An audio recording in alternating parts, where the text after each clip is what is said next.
Summer start ஆகிடுச்சு. ரோஜா பூக்கள் பாருங்கள் கொஞ்சம் வாடிடுச்சு. நான் 2 நாள் ஆச்சு தண்ணி விட்டு. ஆக்சுவலாக நான் வந்து என் பாட்ஸ் இப்போ ட்ரெயின் பண்ண ஆரம்பிச்சிருக்கேன். ஸோ சம்மர் டிப்ஸ் தான் உங்களுக்கு இது. இப்போ நம்ம ஊருக்கெல்லாம் போவோம்.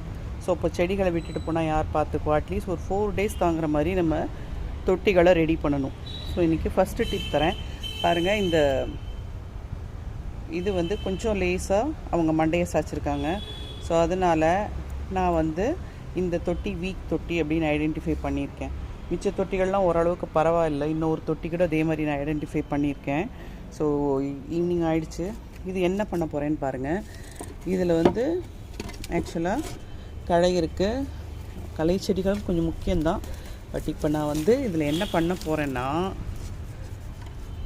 இந்த தேங்காய் நார் இருக்கு இல்லைங்களா, தேங்காய் குடுமி, அதை எடுத்து தண்ணியில் ஊற போட்டு எடுத்துகிட்டு வந்து இதில் போட்டோன்னா மேல் பரப்பு வந்து சன்னுக்கு எக்ஸ்போஸ் ஆகாது.